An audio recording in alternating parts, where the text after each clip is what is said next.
ராஜாக்களின் முதலாம் புஸ்தகம் அதிகாரம் 11 வசனங்கள் 1 முதல் 40 வரை. ராஜாவாகிய சாலமோன் பார்வோனின் குமாரத்தியை நேசித்ததுமல்லாமல் மோவாபியரும் அம்மோனியரும் ஏதோமியரும் சீதோனியரும் ஏத்தியருமாகிய அந்நிய ஜாதியாரான அநேகம் ஸ்திரீகள் மேலும் ஆசை வைத்தான். கர்த்தர் இஸ்ரவேல் புத்திரரை நோக்கி, நீங்கள் அவர்கள் அண்டைக்கும் அவர்கள் உங்கள் அண்டைக்கும் பிரவேசிக்கலாகாது. அவர்கள் நிச்சயமாய் தங்கள் தேவர்களை பின்பற்றும்படி உங்கள் இருதயங்களை சாயப்பண்ணுவார்கள் என்று சொல்லியிருந்தார். சாலமோன் அவர்கள் மேல் ஆசை வைத்து அவர்களோடு ஐக்கியமாயிருந்தான்.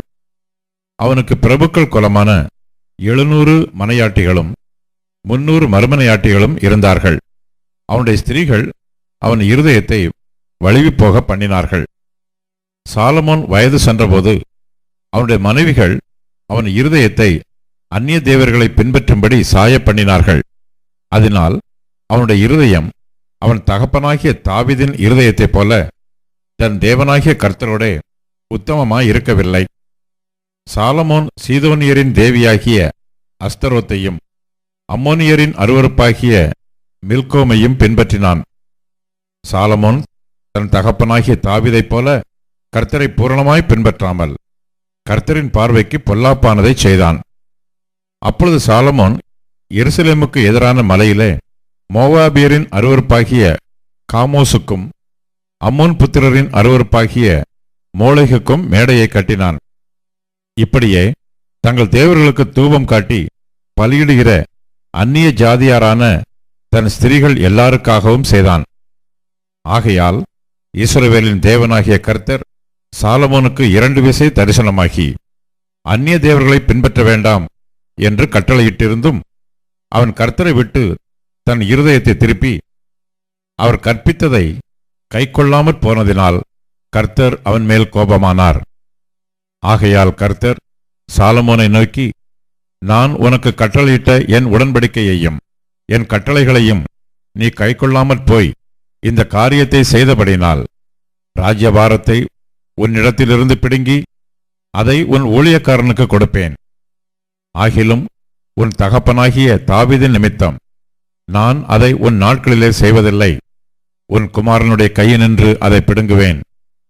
ஆனாலும் ராஜ்யம் முழுவதையும் நான் பிடுங்காமல் என் தாசனாகிய தாவீதின் நிமித்தமும் நான் தெரிந்து கொண்ட எருசலேமின் நிமித்தமும் ஒரு கோத்திரத்தை நான் உன் குமாரனுக்கு கொடுப்பேன் என்றார்.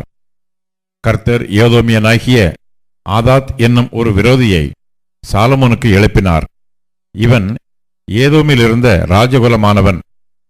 தாவீது ஏதோமில் இருக்கும்போது படைத்தலைவனாகிய யோவாப் ஏதோமிலுள்ள ஆண்மக்களையெல்லாம் சங்கரித்து வெட்டுண்டவர்களை அடக்கம் பண்ண போனான். அவர்களையெல்லாம் சங்கரிக்கும் அளவும் தானும் இஸ்ரவேல் அனைத்தும் அங்கே 6 மாதம் இருக்கும்போது ஆதாதும் அவனோட கூட அவன் தகப்பனுடைய ஊழியக்காரரில் சில ஏதோமியரும் எகிப்திற்கு போக ஓடிப்போனார்கள். ஆதாத் அப்பொழுது ஒரு சிறு பிள்ளையாயிருந்தான். அவர்கள் மீதியானிலிருந்து எழுந்து பாரானுக்குச் சென்று பாரானிலே சில மனுஷரை கூட்டிக் கொண்டு எகிப்திற்கு பார்வோன் என்னும் எகிப்தின் ராஜாவினிடத்திற்கு போனார்கள். அவன் இவனுக்கு ஒரு வீடு கொடுத்து இவனுக்கு ஆகாரத்தை திட்டம் பண்ணி நிலத்தையும் கொடுத்தான். ஆதாதுக்கு பார்வோனின் கண்களில் மிகுந்த தயை கிடைத்தபடியினால் அவன் ராஜஸ்திரியாகிய தாப்பனேஸ் என்னும் தன் மனைவியின் சகோதரியை அவனுக்கு விவாகம் செய்து கொடுத்தான். தாப்பனேசின் சகோதரியாகிய இவள் அவனுக்கு கேனுபாத் என்னும் ஒரு குமாரனை பெற்றாள். அவனை தாப்பனேஸ் பார்வோனின் வீட்டிலே வளர்த்தான். அப்படியே கேனுபாத் பார்வோனின் வீட்டில் அவனுடைய குமாரருடனே இருந்தான். தாவீது தன் பிதாக்களோடே நித்திரையடைந்தான் என்றும் படைத்தலைவனாகிய யோவாப் இறந்து போனான் என்றும் எகிப்திலே ஆதாத் கேள்விப்பட்டபோது ஆதாத் பார்வோனை நோக்கி, நான் என் சுயதேசத்துக்கு போக என்னை அனுப்ப வேண்டும் என்றான். அதற்கு பார்வோன், இதோ நீ உன் சுயதேசத்துக்கு போக விரும்புகிறதற்கு என்னிடத்தில் உனக்கு என்ன குறைவு இருக்கிறது என்றான். அதற்கு அவன், ஒரு குறைவும் இல்லை, ஆகிலும் என்னை அனுப்பிவிட வேண்டும் என்றான். எலியாதாவின் குமாரனாகிய ரேசோன் என்னும் வேறொரு விரோதியை தேவன் எழுப்பினார். இவன் தன் ஆண்டவனாகிய ஆதாதேசர் என்னும் சோபாவின் ராஜாவை விட்டு ஓடிப்போய் தாவீது சோபாவில் உள்ளவர்களை கொன்று போடுகையில் அவன் தன்னோட சில மனுஷரை சேர்த்து கொண்டு அந்த கூட்டத்திற்கு தலைவனானான். இவர்கள் தமஸ்குவுக்கு போய் அங்கே குடியிருந்து தமஸ்குவில் ஆண்டார்கள். ஆதாத் பொல்லாப்பு செய்ததுமல்லாமல் ரேசோன் சாலமோனுடைய நாளெல்லாம் இஸ்ரவேலுக்கு விரோதியாகி சீரியாவின் மேல் ராஜாவாயிருந்து இஸ்ரவேலை பகைத்தான். சேராதா ஊரிலுள்ள எப்ராயிம் மனுஷனாகிய நேபாத்தின் குமாரன் யெரொபெயாம் என்னும் சாலமோனின் ஊழியக்காரனும் ராஜாவுக்கு விரோதமாய் கையெடுத்தான். அவனுடைய தாய் செருகாள் என்னும் பேருள்ள ஒரு விதவை. அவன் ராஜாவுக்கு விரோதமாய் கையெடுத்த முகாந்திரம் என்னவென்றால், சாலமோன் மில்லோவை கட்டி தன் தகப்பனாகிய தாவீதுடைய நகரத்தின் இடிந்து போன இடங்களை பழுது பார்த்தபோது யெரொபெயாம் என்பவன் பராக்கிரமசாலியாய் இருந்தான். அவன் காரிய சமர்த்தனான வாலிபன் என்று சாலமோன் கண்டு யோசேப்பு வம்சத்தாரின் காரியத்தையெல்லாம் அவன் விசாரிப்புக்கு ஒப்புவித்தான். அக்காலத்திலே யெரொபெயாம் எருசலேமிலிருந்து வெளியே போகிறபோது சீலோனியனாகிய அகியா என்னும் தீர்க்கதரிசி புதுச்சால்வையை போர்த்து கொண்டிருந்து வழியிலே அவனை கண்டாம். இருவரும் வயல்வெளியிலே தனித்திருக்கையில் அகியா தான் போர்த்து கொண்டிருந்த புதுச்சால்வையை பிடித்து அதை 12 துண்டாக கிழித்து போட்டு யெரொபெயாமை நோக்கி, 10 துண்டுகளை எடுத்துக்கொள். இஸ்ரவேலின் தேவனாகிய கர்த்தர் சொல்லுகிறது என்னவென்றால், இதோ நான் ராஜ்யபாரத்தை சாலமோனுடைய கையிலிருந்து எடுத்து கிழித்து உனக்கு 10 கோத்திரங்களை கொடுப்பேன். ஆனாலும் என் தாசனாகிய தாவீதுக்காகவும் நான் இஸ்ரவேல் கோத்திரங்களில் எல்லாம் தெரிந்து கொண்ட எருசலேம் நகரத்துக்காகவும் ஒரு கோத்திரம் அவனுக்கு இருக்கும். அவர்கள் என்னை விட்டு சீதோனியரின் தேவியாகிய அஸ்தரோத்தையும் மோவாபியரின் தேவனாகிய காமோசையும் அம்மோன் புத்திரரின் தேவனாகிய மில்கோமையும் பணிந்து கொண்டு அவன் தகப்பனாகிய தாவீதைப் போல என் பார்வைக்கு செம்மையாய் இருக்கிறதைச் செய்யவும் என் கட்டளைகளையும் என் நியாயங்களையும் கைக்கொள்ளவும் அவர்கள் என் வழிகளில் நடவாமற் போனபடியினால் அப்படிச் செய்வேன். ஆனாலும் ராஜ்யபாரம் முழுவதையும் நான் அவன் கையிலிருந்து எடுத்து போடுவதில்லை. நான் தெரிந்து கொண்டவனும் என் கற்பனைகளையும் என் கட்டளைகளையும் கைக்கொண்டவனுமான என் தாசனாகிய தாவீது நிமித்தம் அவன் உயிரோடு இருக்கும் நாளெல்லாம் அவனை அதிபதியாக வைப்பேன். ஆனாலும் ராஜ்யபாரத்தை அவன் குமாரன் கையிலிருந்து எடுத்து அதிலே 10 கோத்திரங்களை உனக்கு தருவேன். என் நாமம் விளங்கும்படிக்கு நான் தெரிந்து கொண்ட நகரமாகிய எருசலேமிலே என் சமூகத்தில் என் தாசனாகிய தாவீதுக்கு எந்நாளும் ஒரு விளக்கு இருக்கத்தக்கதாக அவன் குமாரனுக்கு ஒரு கோத்திரத்தை கொடுப்பேன். நீ உன் மன விருப்பத்தின்படி ஆண்டு கொண்டு இஸ்ரவேலின் மேல் ராஜாவாய் இருப்பதற்காக நான் உன்னை தெரிந்து கொண்டேன். நான் உனக்கு கட்டளையிட்டதையெல்லாம் நீ கேட்டு கைக்கொண்டு நீ என் வழிகளில் நடந்து என் தாசனாகிய தாவீது செய்தது போல என் கட்டளைகளையும் என் கற்பனைகளையும் கைக்கொள்ளும்படிக்கு என் பார்வைக்குச் செம்மையானதைச் செய்கிறதுண்டானால் நான் உன்னோடு இருந்து நான் தாவீதுக்கு கட்டினது போல உனக்கும் நிலையான வீட்டை கட்டி இஸ்ரவேலை உனக்கு தருவேன். இப்படி நான் இந்த காரியத்தின் நிமித்தம் தாவீதின் சந்ததியை சிறுமைப்படுத்துவேன். ஆகிலும் எந்நாளும் அப்படி இராது என்று சொன்னான். அது நிமித்தம் சாலமோன் யெரொபெயாமை கொல்ல வகை தேடினான். யெரொபெயாம் எழுந்து எகிப்துக்கு ஷீஷாக் என்னும் எகிப்தின் ராஜாவினிடத்தில் ஓடிப்போய் சாலமோன் மரணமடையும் மட்டும் எகிப்தில் இருந்தான். பிரசங்கி அதிகாரம் 1. தாவீதின் குமாரனும் எருசலேமின் ராஜாவுமாகிய பிரசங்கியின் வாக்கியங்கள். மாயை மாயை எல்லாம் மாயை என்று பிரசங்கி சொல்லுகிறான். சூரியனுக்கு கீழே மனுஷன் படுகிற எல்லா பிரயாசத்தினாலும் அவனுக்கு பலன் என்ன? ஒரு சந்ததி போகிறது, மறு சந்ததி வருகிறது. பூமியோ என்றைக்கும் நிலைத்திருக்கிறது. சூரியன் உதிக்கிறது, சூரியன் அஸ்தமிக்கிறது. தான் உதித்த இடத்திற்கே அது திரும்பவும் தீவிரிக்கிறது. காற்று தெற்கே போய் வடக்கேயும் சுற்றி சுழன்று சுழன்று அடித்து தான் சுற்றின இடத்துக்கே திரும்பவும் வரும். எல்லா நதிகளும் சமுத்திரத்திலே ஓடி விழுந்தும் சமுத்திரம் நிரம்பாது. தாங்கள் உற்பத்தியான இடத்திற்கே நதிகள் மறுபடியும் திரும்பும். எல்லாம் வருத்தத்தினால் நிறைந்திருக்கிறது.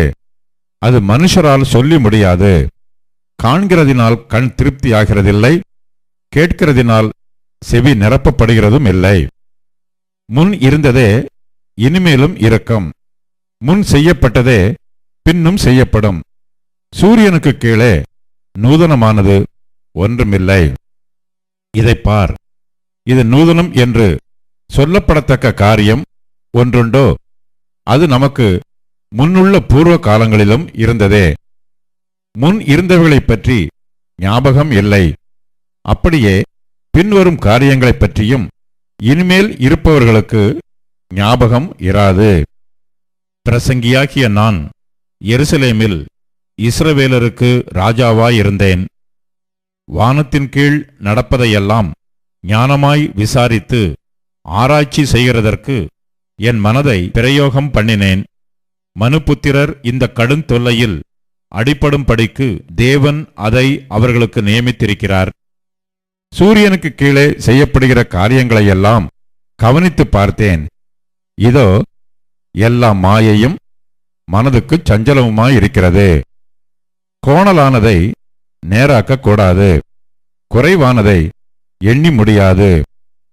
இதோ நான் பெரியவனாயிருந்து எனக்கு முன் எருசலேமில் இருந்த எல்லாரை பார்க்கிலும் ஞானமடைந்து தேறினேன். என் மனம் மிகுந்த ஞானத்தையும் அறிவையும் கண்டறிந்தது என்று நான் என் உள்ளத்திலே சொல்லிக் கொண்டேன். ஞானத்தை அறிகிறதற்கும் பைத்தியத்தையும் மதியீனத்தையும் அறிகிறதற்கும் நான் என் மனதை பிரயோகம் பண்ணினேன். இதுவும் மனதுக்கு சஞ்சலமாயிருக்கிறதென்று கண்டேன். அதிக ஞானத்திலே அதிக சலிப்புண்டு. அறிவு பெருத்தவன் நோவு பெருத்தவன். பிரசங்கி அதிகாரம் 2. நான் என் உள்ளத்திலே சொல்லிக் கொண்டது என்னவென்றால், வா, இப்பொழுது உன்னை சந்தோஷத்தினாலே சோதித்து பார்ப்பேன், இன்பத்தை அனுபவி என்றேன். இதோ இதுவும் மாயையாயிருந்தது. நகைப்பை குறித்து அது பைத்தியம் என்றும், சந்தோஷத்தை குறித்து அது என்ன செய்யும் என்றும் சொன்னேன்.